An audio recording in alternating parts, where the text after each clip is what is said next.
Regresamos hoy, amigo oyente, a la epístola a los Efesios, y en nuestro programa anterior no finalizamos con la obra del Señor Jesucristo, quien pagó el precio por la iglesia.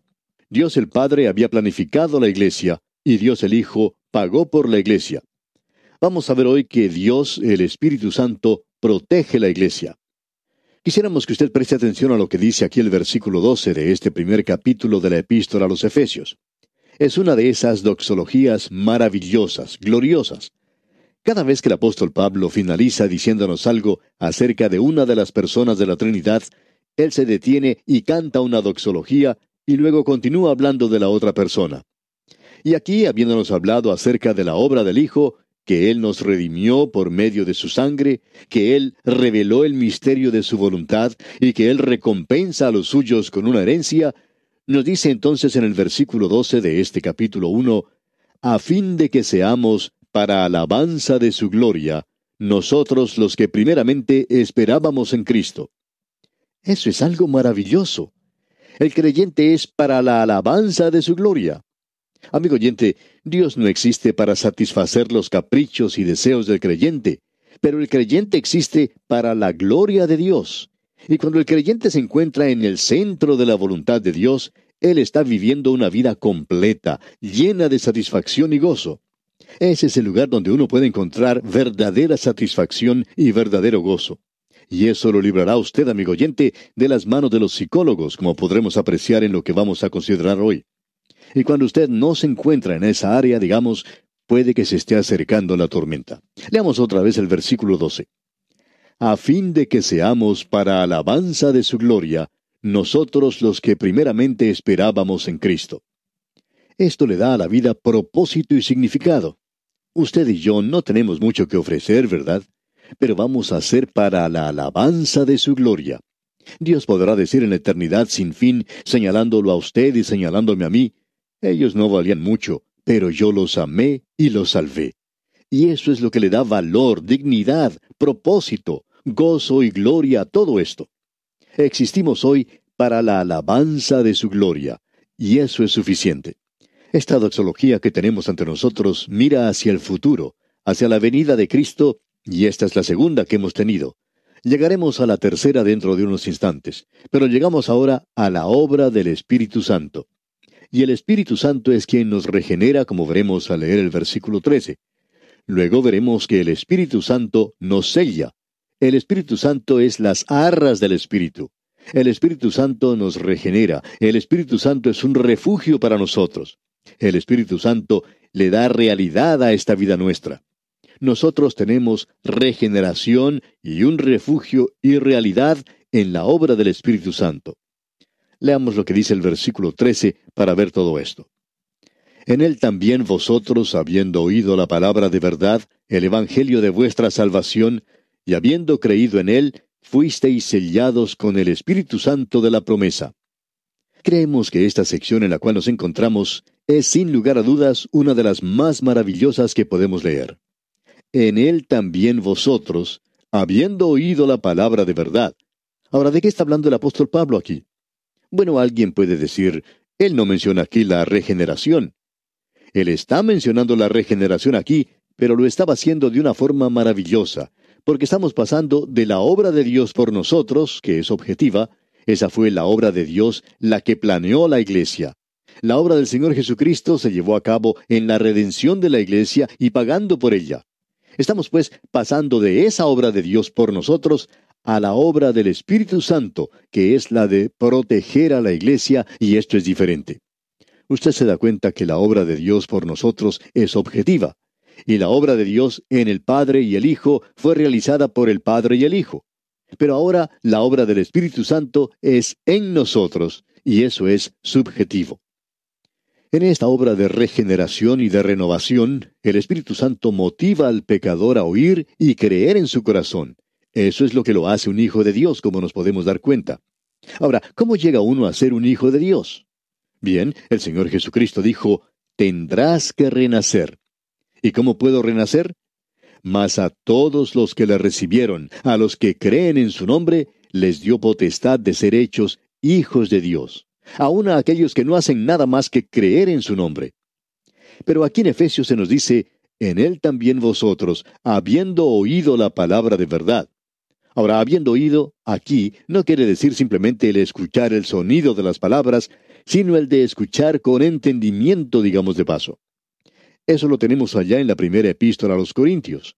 El apóstol Pablo dice allí, porque los judíos piden señales y los griegos buscan sabiduría, pero nosotros predicamos a Cristo crucificado, para los judíos ciertamente tropezadero y para los gentiles locura, mas para los llamados, así judíos como griegos, Cristo poder de Dios y sabiduría de Dios.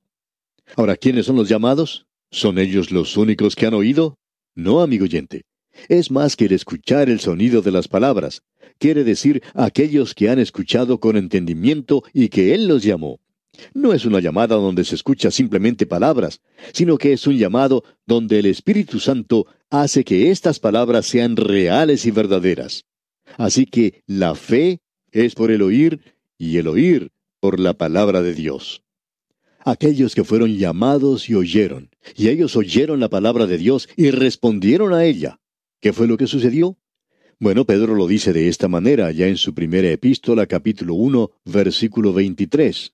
Dice Pedro, siendo renacidos, no de simiente corruptible, sino de incorruptible, por la palabra de Dios, que vive y permanece para siempre. Esto lo podemos explicar de la siguiente manera. La palabra de Dios es predicada, como lo está haciendo en este mismo instante, y nosotros estamos diciendo que el Hijo de Dios ha muerto por usted.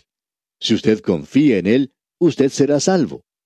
Bien, dice usted, yo oigo lo que el predicador está diciendo, pero no tiene ningún significado para mí.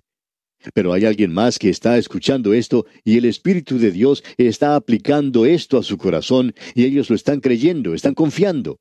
Y cuando ellos confían en Cristo, entonces están siendo regenerados. Esto es maravilloso, amigo oyente. Como usted puede darse cuenta, el creer es el paso lógico después de haber oído. No es algo necesariamente cronológico, sino algo lógico. En él también vosotros, habiendo oído la palabra de verdad, el evangelio de vuestra salvación, y habiendo creído en él. Así es como usted llega a nacer de nuevo, amigo oyente. Creemos que esto explica con mayor claridad lo que quiere decir el nacer de nuevo que cualquier otro lugar en la palabra de Dios. Usted ha escuchado la palabra de verdad, el evangelio de su salvación, las buenas nuevas de su libertad, y habiendo creído en él.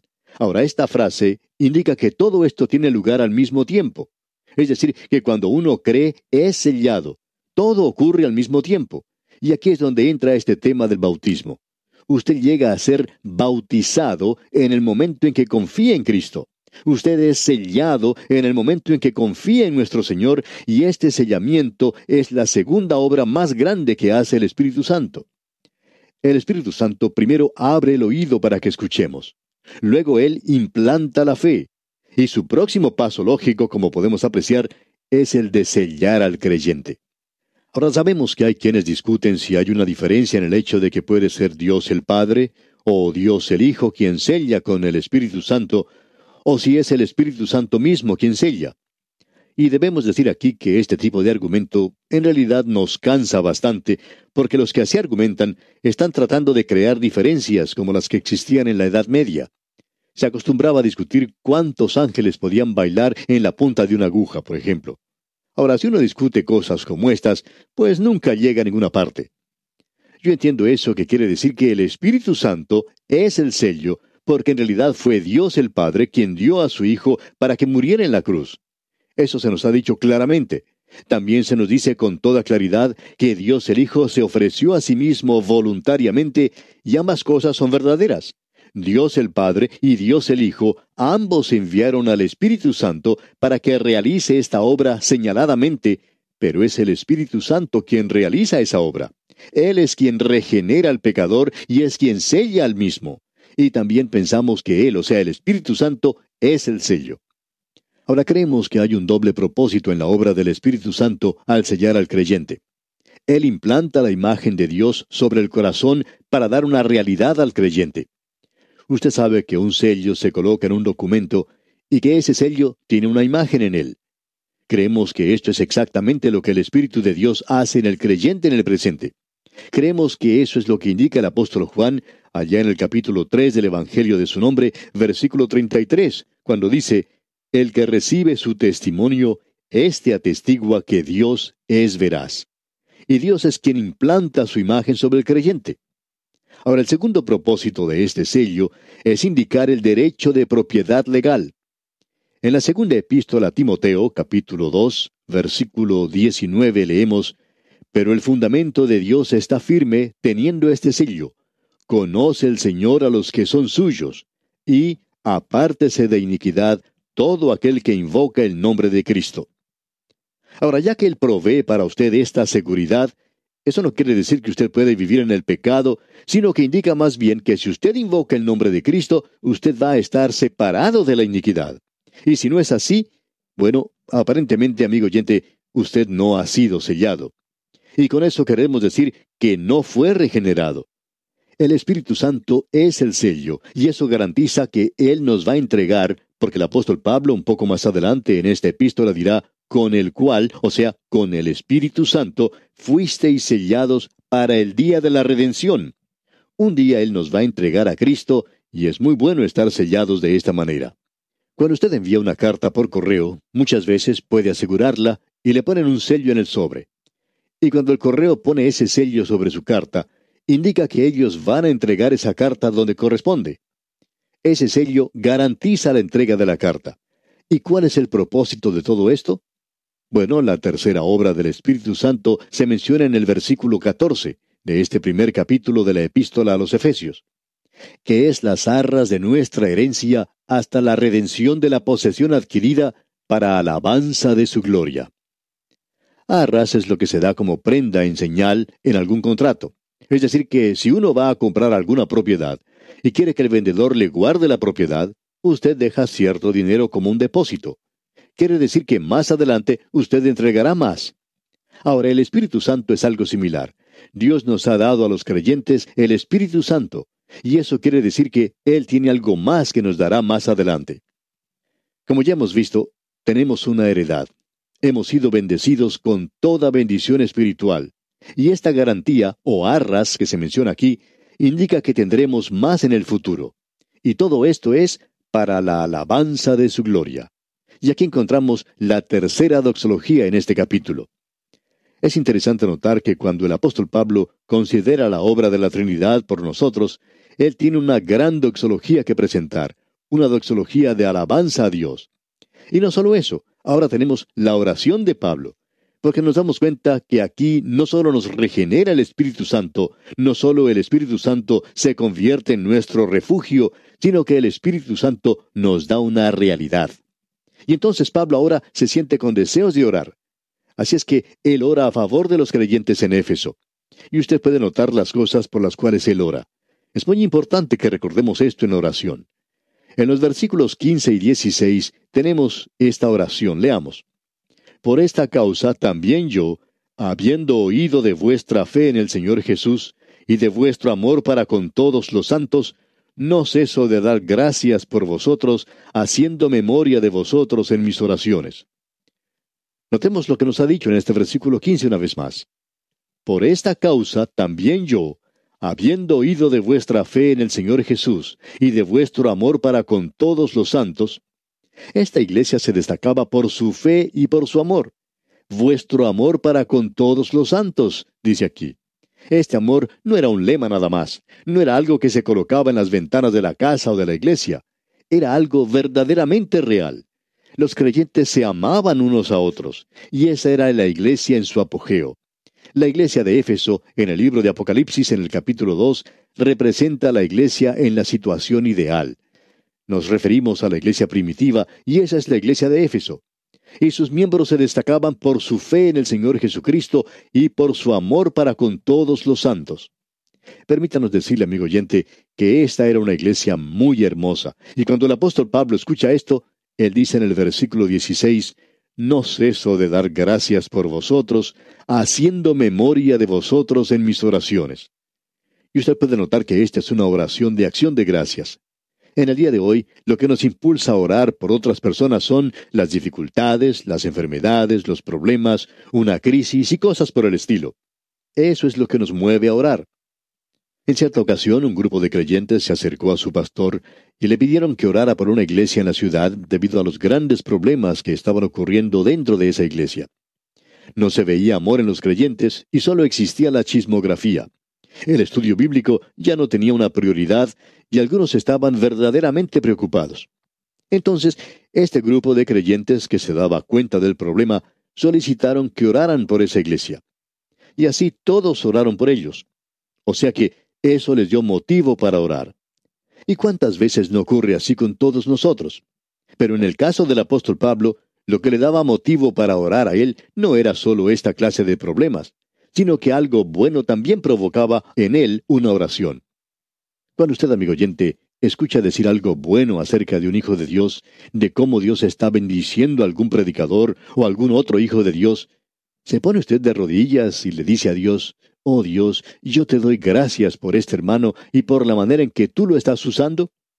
O cuando usted se entera de alguna iglesia bíblica donde se está predicando la palabra de Dios, ¿se pone usted de rodillas y le da gracias a Dios por eso? Amigo oyente, nosotros estamos presentando ante Dios lo que parece más bien una lista de mercado. Le decimos a Él que queremos esto, eso, aquello, y que queremos lo demás. Señor, ¿quieres tú hacer esto y aquello por mí? Dios no es ningún mandadero, amigo oyente. ¿Por qué no le da las gracias a Él a veces? Tenga alguna reunión de acción de gracias algún día. Cierto predicador dijo en una ocasión que la reunión de oración en su iglesia se estaba volviendo un poco monótona.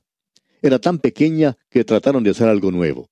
Y ellos decidieron en la reunión de oración de la semana que no presentarían nada sino alabanzas a Dios y le darían las gracias. Y dijo: tuvimos unas oraciones muy breves, pero tuvimos una reunión de oración muy buena esa noche. Nadie le pidió nada a Dios. Simplemente se le dio gracias a Él por todo lo que había hecho. Creemos que Dios apreciaría que todos nosotros le demos gracias a Él de una forma regular, no simplemente una vez al año, sino que lo podamos hacer mucho más a menudo, con mucha más frecuencia. Y el apóstol Pablo dice que cuando él escuchó las buenas noticias y las cosas maravillosas acerca de la iglesia en Éfeso, él decía: no ceso de dar gracias por vosotros. Simplemente me acerqué a Dios y le dije: Señor, gracias por la iglesia de Éfeso.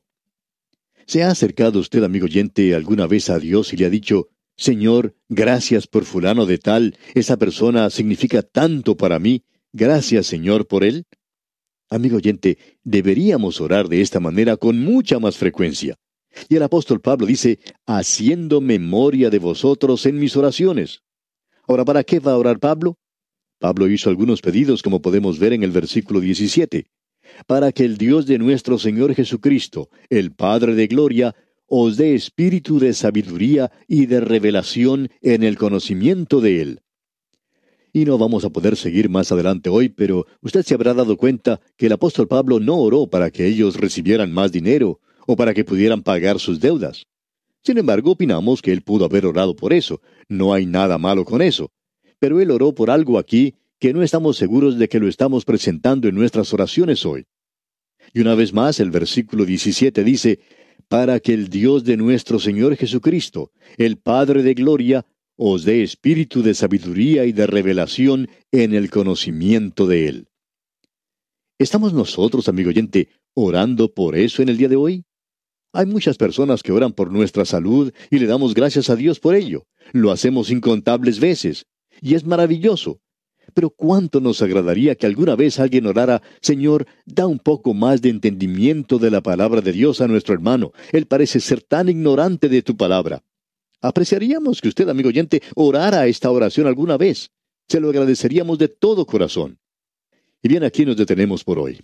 Confiamos, Dios mediante, continuar este estudio de la carta del apóstol Pablo a los Efesios en nuestro próximo programa, y contamos desde ya con su fiel sintonía.